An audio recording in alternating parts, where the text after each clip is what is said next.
This isn't about Islam. Don't make it about Islam. This is about the Iranian government. This is about a theocracy exerting control over its subjects, particularly over its women. The very, very least we can do is advocate for their freedom of choice, and that includes wearing a hijab. Hello lovely people, my name is Emma. Welcome back to my channel, welcome if you are new. We are doing a bit of a serious today, I hope that's okay, I think this is really important. Let's talk about Iran, just in case you boycott the news and social media and miss this story. There was a woman, Mahsa Alimardani, who died in custody after being detained by Iran's morality police. She was accused of not complying to the country's hijab rules, and basically 3 days later, she was dead. The Iranian government claims that she had underlying health conditions. Her family, and by extension most people, don't believe that to be the case. This has sparked a whole wave of anti-government protests, and I just kind of want to talk about the amazing protesters. I want to talk about what we can do, what we should do, what Western governments should be doing. So, there have been these amazing protests. What's interesting and kind of unique about these is that a lot of them are women-led, a lot of them are really young women-led. It's kind of a Gen Z-led protest. Gen Z-led protest. As a result, there have been a lot of protests at universities. I saw an incredible video of a big group of schoolgirls. A lot of them had removed their hijabs and they were laying into this director of education. It was really incredible. The reason this is so impressive and empowering is because the reason for these protests, the death of Mahsa Alimardani, is the threat that hangs over all the protesters. They're defying the system knowing that they could meet the same fate. I think that's really incredible. As a result, the response by the government to these protests has been quite violent. As of the time of recording, the official death toll is 41. Different human rights groups have estimated upwards of 80. The Norway-based group Iran Human Rights said that 133 people have been killed so far. There was a protest at a university in Tehran, one of the most prestigious universities, apparently, in which protesters were trapped inside a car park. Protesters that remained outside were fired on by what looks like paintballs. The BBC has been using social media and verifying videos shared on there, and they've identified, I think, 65 protests that have taken place so far. Like I say, many of them led by women. Even in some places, protesters have been heard chanting "Death to the dictator," which is very, very brave. Security forces have been using tear gas, clubs, and according to human rights groups and some social media videos, live ammunition. The state haven't actually released a death toll. State television said that there were 41 a while ago, and have been claiming that security forces are the ones that have been perishing at the hands of the protesters. This is the actual words they used. They said that their forces were being killed by rioters and thugs backed by foreign foes. You've probably gathered by this point, social media is a huge part of this. It's an enormous tool. Like I say, the BBC has this system where it can verify videos from social media using landmarks and things. It's quite interesting, but they can verify the accuracy of social media videos and use that to accurately report what is really happening. There have already been surges of internet blackouts in Iran as a result. I was very pleased to see that the US seemed to be responding to this already. Basically, the best the West can do is encourage and enable technology provisions to Iran so that people are able to continue sharing to social media, so that journalists can keep publishing to news sources when there are internet blackouts. So the US has eased its sanctions to make that easier. There's a lot more they could do. Human rights organisations have been advocating for this for a long time anyway. According to a European Council on Foreign Relations article, which I will link for you down below, Europe and the US should more heavily press and incentivise technology companies to provide free access to those in Iran. That is all for the purpose of enabling a free flow of information. As individuals then, the best thing we can do is keep sharing these stories. When we see a video of a protest on social media, the best thing we can do is share it. It's important to keep the story alive. Like I say, these protests are really amazing. It's very invigorating to see. I am going to be a Debbie Downer for a second. This isn't the first wave of protests we've seen in Iran. They happened in 2017, they happened in 2019. Again, according to this article, even this year, labourers, teachers have gone on strike over wages, others have taken to the streets over access to water. Here's the thing, the government response to the current protests, while horrific in their violence and the state's misleading addresses, the government response is nowhere near as violent as, say, 2019. It's nowhere near as harsh. I would postulate that at the moment they just don't consider this as big of a threat. I've seen reporters suggest that this is because this is such a sort of Gen Z-led series of protests, because maybe they're taking place largely at universities and things, maybe even because a lot of them are women-led. The state doesn't deem them as threatening, which is a long-winded way of saying this has the potential to get much, much more dangerous for protesters in Iran.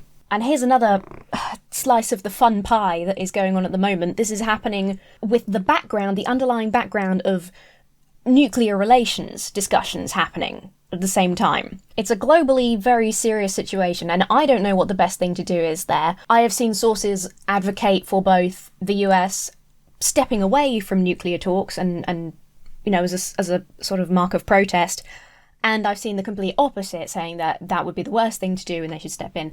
I have no idea. I don't have the political knowledge to weigh in on that, even remotely. I find the idea of nukes to be deeply horrible, which is why I could never be in that kind of position. So let's take a look at the religious perspective for a second, because that's probably why you would be interested in hearing this on my channel. Here's the thing about the development of religion, the evolution of religion over time. I have friends and associates and people I chat to of various faiths. The reason we can be friends and have morality that aligns enough for us to be friends is because as society, as culture gets more accepting over time, religious people become more accepting, so do their religions. It just stands to reason. So much of what we consider belief is really institutional, it's personal, it's down to what church you go to, it's what a group of bishops decided at one point, that is so much of religion, and that is how it is able to change and adapt over time, and that is fantastic. There is a point to this. I would personally love for fewer people to be religious. I think that would make for a better world.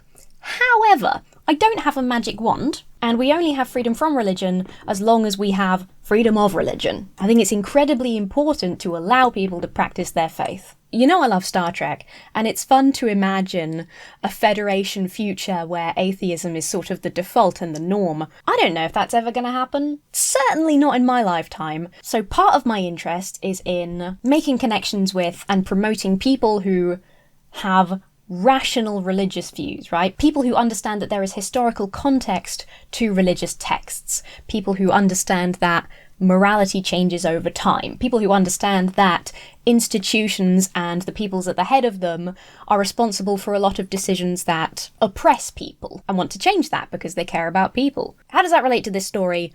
I'm now going to tell you. Every single video of protests I've seen, every single story about it has some comment along the lines of ban the hijab. That's why this should be illegal. Ban religion. Something along those lines. Not only is that sort of redundant on its own, that's not something that can't wave a magic wand and have that be reality, so that doesn't actually help in the moment. But it's fine if that's your personal view, if that's your, in the future I would like to imagine this, like my Starfleet future, that's fine. There was one statement to this effect that I did think I understood where it was coming from, which was I saw somebody on Twitter or something say something like, if a piece of fabric has the power to topple a government, then it shouldn't exist. And I completely understand the sentiment of that. However, there is no historical takey-backsies. We can't go back in time and stop religious headwear from becoming a thing. It already exists, so we need to figure out the best way to move forward, and that is not to ban religious headwear. This is my main feeling on this, and this might surprise you. This isn't an issue about Islam. This is about government propaganda. This is about the kind of regime that has a morality police. What some people are proposing, and what some places have attempted or are attempting, is taking away choice from women. You don't solve the problem of taking away women's choices by taking away women's choices in a slightly different way. What you essentially have there, you have one side wants to enforce wearing it, wants to make it illegal not to wear religious headwear for women. One side wants to make it illegal for women to wear religious headwear. Say you have those two opposing sides. What you essentially have, I'm going to say a word that some of you hate, but it's a real thing, and words can't hurt you, okay? It's just a word. What you have is two different patriarchal systems taking away women's choices. That's entirely the problem here. The problem is that women should have the choice. That's why when you look at protest videos and you see women and girls both wearing and not wearing the hijab and all fighting together for the same cause with no judgment between them, that's why that's so powerful. If you envision a future where nobody wears religious headwear, you have to make it a choice. You have to make it optional. To have the option is to be free and to be able to make that choice rationally. If it's illegal, all you do is enforce a persecution complex, which religious texts back up. You end up creating firmer believers as a result. This isn't about Islam. Don't make it about Islam. This is about the Iranian government. This is about a theocracy exerting control over its subjects, particularly over its women, in a harmful way, and the protests around that. It's about how can we support these women? How can we support the protesters? The very, very least we can do is advocate for their freedom of choice, and that includes wearing a hijab. If you are an atheist like me, then you're aware that it's just a piece of fabric. As soon as you take that away, and you enforce taking that away, you make it illegal, suddenly you're making it something much, much bigger than it is. Choice is absolutely key. Whatever feelings you or I have about, religion in general, is kind of an aside. It can certainly inform a historical understanding of the current government of Iran. How religion can develop to enforce these things that oppress certain groups is certainly an interesting discussion that involves Islam. But in terms of the protests, in terms of the harm, it's just not about that. That's a scholarly aside. The Supreme Leader has finally made a statement on the situation, and his statement, the government response in general, is all so unbelievably depressing and disheartening. God, I spend a lot of time complaining about the British government, but it's easy to forget there's still that kind of propaganda that morality police is a real thing in some places. It's horrifying. They haven't released Amini's autopsy results. I wouldn't trust them anyway. The Supreme Leader's statement, it's very North Korea. It essentially blames the United States and, outside sources for this, that, and the other. The death of the young woman broke our hearts. But what is not normal is that some people have made the streets dangerous, burned the Quran, removed hijabs from women, and set fire to mosques and cars. So he doesn't mention any specific incidents here. He's just making these assertions. We know that the government is enforcing a specific narrative, so to take that at face value, we can't. However, of course, he includes setting fire to mosques and essentially attacking women to remove their hijabs, because those are terrible things. The other things, I kind of don't care. It's like, whenever there's protest, there is always some kind of backlash that is like, well, they were violent, they pushed back on the police, or, they smashed stuff. And if people in Iran want to protest by burning a Quran, I think they fucking should. I think they should be able to. Protest can't always be the most peaceful, nicey-nicey. Sometimes protest is violent, and that's what it takes to make a change. He's blaming America, he's blaming Israel, he's basically saying that they've got agents in the country that are inspiring these protests, and there's, Iranians that don't live in Iran anymore are sort of traitors, and they're stoking the fires outside. It's pretty standard propaganda. So that's all super depressing. What can we do? What should we do?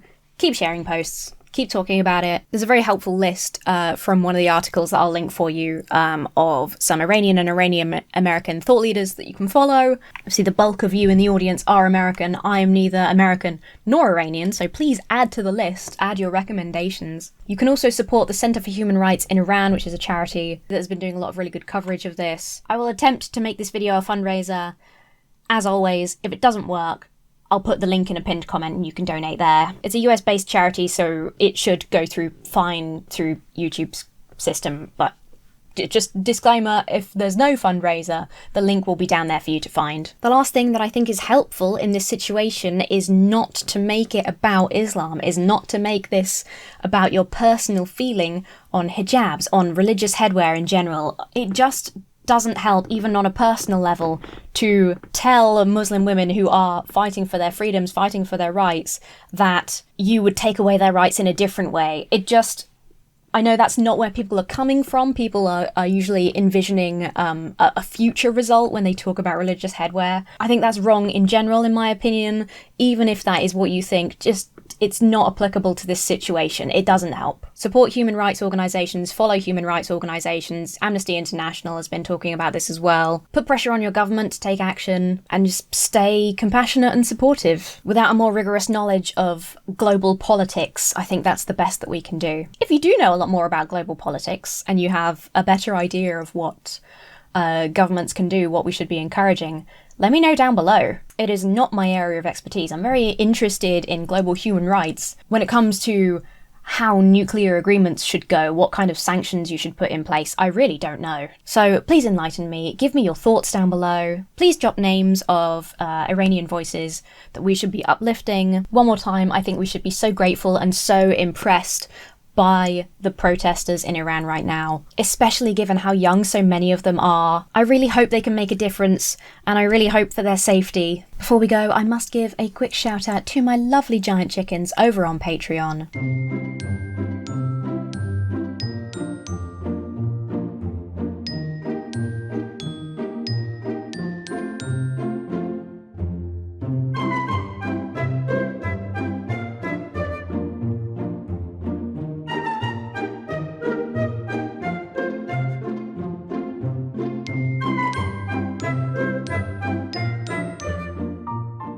Thank you as always for your amazing support. Have a very lovely week. I will see you really soon.